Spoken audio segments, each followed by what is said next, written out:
the point of the matter for today, Mikey Sainristil, Commanders' second-round pick, corner.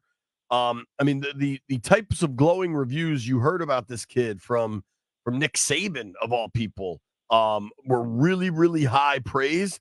What can you tell us about the Commanders' new slot corner? Well, he's everything. You know, what Nick Saban said, that he's the most complete football player. I mean, that's not inaccurate. It's funny because usually when a player switches positions, that kind of usually feels like the death knell for that player, right? Like they're throwing a bunch of things at the wall and seeing what will stick. But Jim Harbaugh had a track record of being able to do so and really have success, particularly at moving a wide receiver to cornerback. And because he did that with Richard Sherman when he was at Stanford. He did the same thing but moved Mikey inside because obviously Mikey's a little bit more diminutive in stature, but he really just took the position and ran with it. And honestly, he was probably Michigan's best defensive player in each of the last 2 years, because he's only been playing defensive back for the last 2 years. Now, he was a cornerback as a recruit. He was originally committed to Virginia Tech, and he flipped late in the 2019 cycle to Michigan and came aboard as a wide receiver. He's extremely athletic, and even as a wide receiver, he came in as an early enrollee, so he made it to campus shortly after signing, and he was absolutely the hype beast of that spring. He was catching everything. We did get to see one open practice that year, and between that and the spring game, it was like, all right, well, apparently Michigan has a freshman receiver who can catch everything. But then he had a really quiet year after that, and we didn't really see him do much as a wide receiver. He would make some wow plays here and there, but then they, based off of, I think, the fact that he was such a strong leader on the team, because when you went from the 2-4 COVID season, 2020, that off season, he was in that room with Aiden Hutchinson and Josh Ross, guys who really took the mantle and changed the culture in Ann Arbor to what it became. I think that they were like, we need to find a way to get this guy to be more productive. And they looked at him as a nickelback. And while he did pretty good for most of the season, right, there was a little bit of a learning curve. It was at the end of the season that one of his biggest highlights came, which was against Ohio State. Ohio State trying to come back in Columbus, a surefire touchdown thrown to Cade Stover. He knocks it right out of his hands, coming from out of seemingly nowhere. And from there, then the next year, this last season, you knew that Mikey Sainristil was going to make some kind of big play every single game, a game-changing type of play. It was like he had a knack for knowing like the time and the place, whether it was against Maryland, which I'm sure you remember. He had to slide outside to the outside corner because Will Johnson, the number one corner, was injured. So he slides outside, and every time that Maryland was driving to tie the game, Mikey Sainristil made an interception. So he had 2 in that game. He had a couple really big hits against Ohio State that Travion Henderson, running back, much bigger, of course, bigger, faster, stronger, all those things. He gets the ball with a one-on-one situation. All he has to do is make Mikey Sainristil miss, and he's off to the races. Sainristil lays down a huge hit. You have the national championship game. You had several instances in that game where it looked like Washington was about to make a play. Jalen McMillan gets the same kind of deal, gets the ball in open field. Mikey Sainristil comes up on him and wrestles him down, no gain, 4th down.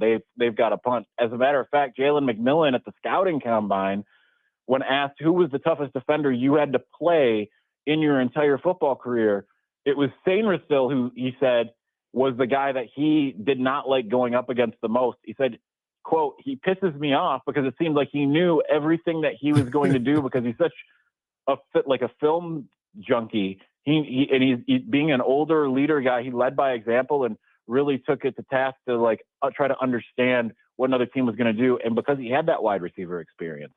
Well, when you look at, a lot of people look at his size and they try to, with all this new analytics and everybody just look at somebody's size. They don't care. I guess they forget that the guy performed as well as he did. What would you say to those people?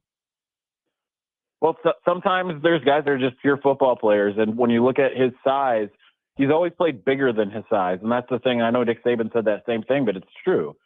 And there's a reason why Nick Saban was able to speak so eloquently about him. It's because he knew that he was the guy that they did not want to target in that Rose Bowl. As a matter of fact, like, his name really wasn't called in the Rose Bowl because Nick Saban just kind of tried to stay away from him for the entire game because he had seen on tape that, hey, he's going to play more like a 6'2" corner than he is a 5'9" corner. You know, he's going to make those plays that you don't necessarily expect a smaller, shiftier type of guy to make. He's got a really good radius. He absolutely is able to react to anything in kind of a split second. So he's got the athleticism. He's got the athletic ability just to be able to go up and make, to get over defenders, to undercut them, to overcut them, to be in the right position. Because, like, as I was starting to say, because he was a wide receiver, he has a little bit more of an innate understanding of what a wide receiver is going to do on their route. And that really helps him out immensely. And the funny thing is he's still learning the position really as a corner, even though he played that in high school. He was recruited as that. Considering that he had been more of a wide receiver, especially in the outset of college, he spent 3 years at Michigan being a wideout and 2 years being a defensive back. And he would tell you, I'm still learning the ins and outs, but easily the best defender Michigan had on the team, and that's counting guys like Will Johnson, a former 5-star, a guy like Chris Jenkins, who was also an early round pick, Mason Graham and Kenneth Grant, who are expected to be first round picks next year. So what does that say about his ability and his capability? I mean, it speaks volumes, but what I'm underselling here is the leadership, because he was a 2-time team captain, really galvanized the team. And if Michigan takes a step back this year defensively, it won't be for a lack of talent. And certainly with Wink Martindale coming in as the new defensive coordinator, it will have nothing to do with him taking over, because he's running the system that was already implemented from his former assistants. So nothing's really changing on that front. It'll be because Michigan's missing the leadership of a guy like Mikey Sainristil, who was able to really galvanize the entire defense and really get them in the place where they needed to be at the right time. I tell you what, man, that's a pretty thorough answer. Clearly, this young man is impressive. Like everyone you talk to. I do want to hit on Harbaugh and McCarthy, but one more specific to Sainristil.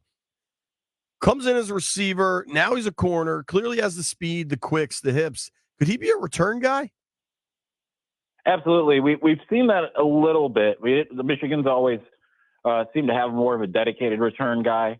But yeah, he could absolutely do that. Here's the thing about him. Even if he hasn't done it, if you ask him to do it, he will do it. He's long said, like, if they need me to play nose tackle, I will do it. I like that mindset. So he's my new favorite player already. He hasn't even dressed out in the uniform yet.